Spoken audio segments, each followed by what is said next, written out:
Sir कितने credits के बाद आप वीज़ा की एक्सटेंशन कर सकते हैं यूनिवर्सिटी में? एक्चुअली यूनिवर्सिटी में जो फर्स्ट वीज़े के लिए रिक्वायरमेंट है 15 क्रेडिट, 15 क्रेडिट आप करके आप नेक्स्ट वीज़े के लिए एप्लीकेशन डाल सकते हैं। लेकिन उसके लिए रिक्वायरमेंट ये है कि आगे आपके कोर्स पे रजिस्टर होने चाहिए। ठीक है, ठीक है, आपने नेक्स्ट सेमेस्टर की आपने फीस भी पे की हो, यानी अगले सेमेस्टर में आपका एडमिशन हो, फिर आप वो लगा के करेंगे कि ये पिछले मैंने क्रेडिट कर दिए और ये मेरे रहते हैं, फीस भी मैंने पे की हुई है, फी पे कर दी है, उसके लिए आपने फीस पे करनी है और फिर वो आपको देते हैं, क्योंकि अब तो सिनेरियो थोड़ा डिफरेंट हो गया है। अच्छा, अब आते हैं आपकी तरफ। आपने जब पहले एक्सटेंशन ली उसके बाद आपने क्या किया फिर? उसके बाद क्योंकि यहाँ पे मैंने आपको पहले शुरू में ही कहा था कि आप जो वीडियो बना रहे हैं इन्फॉर्मेशन लोगों को दे रहे हैं, ये हमारे पास नहीं थी वहाँ पे। शुरू में जब आए मैं पता ही नहीं था, हमने कि ये सोच रहे थे कि काम करना है और आगे जो है ना वीज़ा एक्सटेंड करना है। फिर मैं यानी अपने स्टूडेंट वीज़े को 5 साल तक मैंने चलाया। अच्छा, हाँ जी, 5 साल तक मैं चलाता रहा, यानी 2015 तक मैंने अपना स्टूडेंट वीज़ा जो है ना एक्सटेंड करता रहा। सर क्रेडिट्स पूरे करते रहे, हर साल आगे चलते रहे, आगे चलते रहे, ये सिस्टम था। वरना ये कि अब तो बहुत मुश्किल हो गया है ना। उस वक्त पढ़ाई फ्री थी बहरहाल। हाँ जी, एजुकेशन उस वक्त फ्री थी। अब जो है वो पेमेंट्स पे चले गई। हाँ जी, पेमेंट यानी आज 6 मंथ की जो फीस है आई थिंक 50 से मिनिमम जो है ना 57 से लेके और 75 तक है आई थिंक।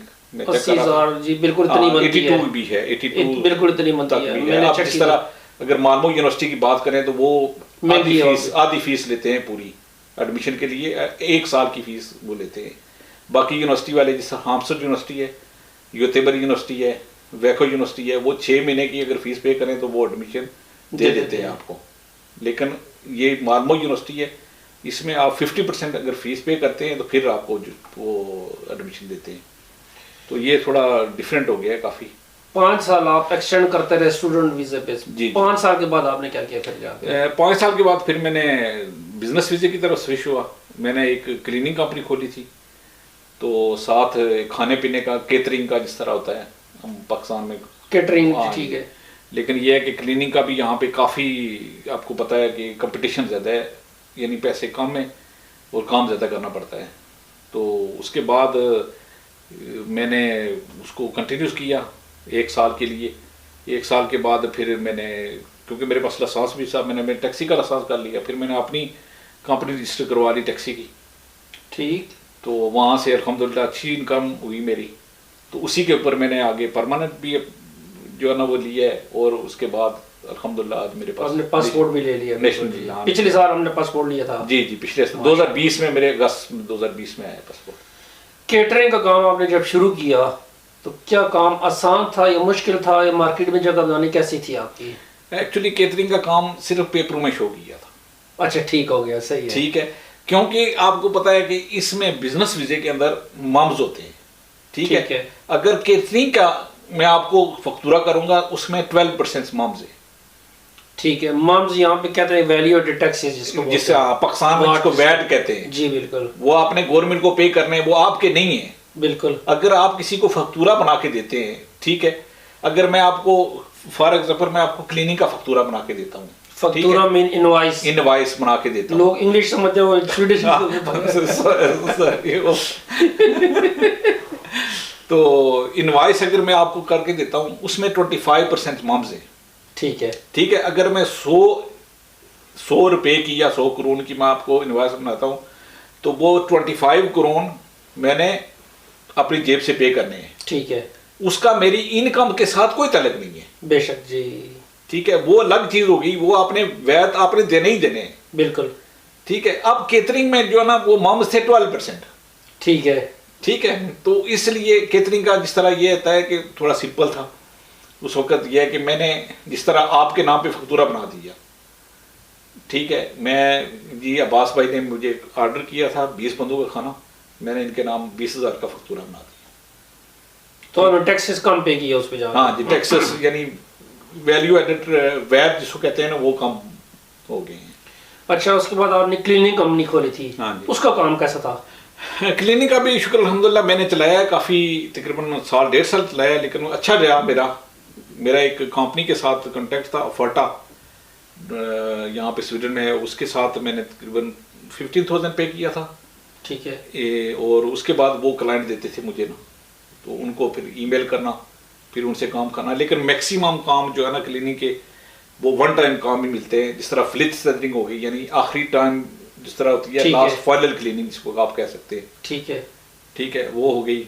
और बाकी जो है ना, यानी परमानेंट आप काम करेंगे ना तो बहुत मुश्किल होता है, क्योंकि यहाँ पे बड़ी कंपनियां देखते हैं, और खुसूसन AB कंपनी जो होती है ना, जिसको कहते हैं कि प्राइवेट लिमिटेड कंपनी, ठीक है, उसको ज़्यादा प्रेफर करते हैं। ठीक है, जो गोरे जो है वहाँ पे।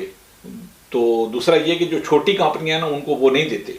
क्योंकि मैं भी जब यहाँ पे आया था 5 साल पहले, तो मैं देखता था हर पाकिस्तानी के पास एक क्लिनिक कंपनी थी। बिल्कुल। और पाकिस्तानी खुद ही काम कर रहा था। बिल्कुल ऐसे ही भाई। कंपनी यहाँ पे यूरोप में अगर आप आ जाएं, ठीक है, आप कहें कि मैं कंपनी है, मैं बॉस बन के बैठ जाऊं और मेरी इनकम चलती रहेगी, ये आपकी सोच है।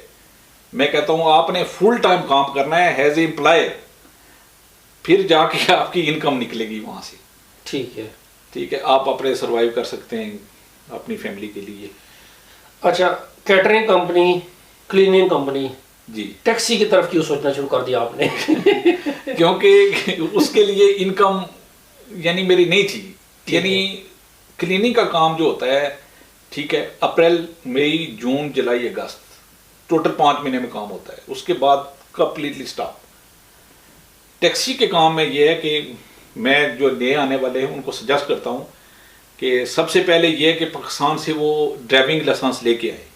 ठीक है, ठीक है, बेशक, क्योंकि आप पाकिस्तान से अगर ड्राइविंग लाइसेंस लेके आते हैं, ओरिजिनल होना चाहिए, जाली वाला इधर चक्कर नहीं है, क्योंकि किसी वक्त पुलिस चेक करके आपको वेरिफिकेशन करवा सकती है पीछे से। ठीक है, तो लेके आए, कम से कम 1 साल के लिए आप उस पर गाड़ी चला सकते हैं यहाँ पे। ठीक है, 1 साल आप यहाँ पे फिर रूल रेगुलेशन देखें, कौन से रूल रेगुलेशन है। ठीक है, आपको जो है ना वो इजी रहेगा। मैं तो ये मशवरा दूंगा सबसे पहले कि आप अगर पाकिस्तान से कोई भी आ रहा है या फिर यूरोप से कोई भी आ रहा है, तो ड्राइविंग लाइसेंस जो है ना ये की टू सक्सेस इन स्वीडन। ठीक है, मतलब आदमी के पास पाकिस्तान का बना होना चाहिए, यहाँ पे 1 साल तक गाड़ी वो उस लाइसेंस पे चला सकता है। बिल्कुल। उसमें बंदे को एक्सपीरियंस हो सकता है, उससे वो अपना अगला लाइसेंस, स्वीडिश लाइसेंस लेने का आसानी होती है। बिल्कुल। लेकिन ये पाकिस्तानी लाइसेंस चेंज नहीं हो सकता यहाँ, नहीं चेंज नहीं हो सकता। उसके लिए 1 साल जिस तरह फूड डिलीवरी की जॉब है जी, ठीक है, आजकल बाकी पैकेट डिलीवरी की जॉब्स हैं, वो बंदा कर सकता है। ठीक है, लेकिन यानी ये कि मैं कहने का मकसद ये है कि यानी अपने एक्सपेंसेस बंदा जो है ना वो आते ही शुरू कर सकता है अगर लाइसेंस है। अच्छा, टैक्सी, लेकिन ये नहीं है कि आपने लाइसेंस लिया आपको गाड़ी चलाना नहीं आती। गाड़ी आपको चलाना मस्ट आनी चाहिए। ठीक है, ठीक है, ये कि आप और साइन बोर्ड भी पढ़ने आना चाहिए। साइन बोर्ड भी पढ़ने हुई है। ठीक है, आप मैं नाम नहीं लूंगा। ठीक है, तो एक बंदा है तो वो हमारे यूनान से, ठीक है, तो वो क्या उसके बाद लाइसेंस टैक्सी का ना, तो वो उधर से 1 वे से घुसता जा रहा है, कह रहा है मलिक साहब क्या हाल है। मैंने कहा यार ये देख तो सही 1 वे में पे आ रहा है। कह रहा है मलिक साहब कुछ नहीं होता, जानते हो। एक चीज मैंने देखी है, मसलन मेरे पास ड्राइविंग लाइसेंस था इटली का। जी जी। तो यहाँ पे स्वीडन में आए तो शुरू में मुझे भी जुर्माने ठीक ठाक हुए हैं। बिल्कुल। और नॉर्मली मैंने देखा है जब बंदे को जुर्माने 10,000 क्राउन पे पहुंच जाए ना, हाँ जी, जिसको हम हज़ार यूरो बोलते हैं, बिल्कुल, उसके बाद बंदे को रूल्स रेगुलेशन आ जाते हैं। बिल्कुल। हमारे एक दोस्त थे, मैं उनका नाम डिस्प्ले नहीं करूंगा तो अच्छा नहीं लगता, वो कहते हैं कि यार मलिक साहब मैंने यहाँ पे जितने जुर्माने दिए हैं ना, अगर मैं वो हिसाब लगाऊं ना तो पाकिस्तान में जंग पूरा जो है ना बंगला खड़ा कर सकता हूँ। तो वो भी आप जो हमारे इटली से आए हैं, ठीक है, जो हमारे कॉमन दोस्त यहाँ पे गौर रहते जिनकी हम पहले बात कर रहे थे, वो कहते हैं जी जो मालूम कमून है ना वो उनके जुर्मानों पे चल रहा है। हाँ जी, बिल्कुल। हाँ जी, वो चलते ही जुर्मानों पे है। ज़ाहिर है वो आज यकीन करें वहाँ पे सफाई का दिन था, ठीक है, तो मैंने देखा 10 चक्कर उन्हें लगाए, लेकिन कोई गाड़ी उनको मिली नहीं है। मैंने कहा आज आपने भूखे ही जाना है इसी तरह। अच्छा, 2 कंपनी से आप टैक्सी की तरफ क्यों गए, टैक्सी चलाने के लिए? एक्चुअली टैक्सी वायद ऐसा काम है, अगर आप अब तो थोड़ा मुश्किल हो गया है क्योंकि टफ हो गया है, क्योंकि जब हमने शुरू किया था तो उस वक्त किया था कि टैक्सी से एक फैमिली की इनकम और प्रॉपर आपका जो है ना वो सिस्टम यानी घर का चल जाता है, कंपनी का चल जाता है। और दूसरा ये कि आपकी इनवॉइसें सारे लीगल आ रहे हैं, आपके खर्चे हो रहे हैं।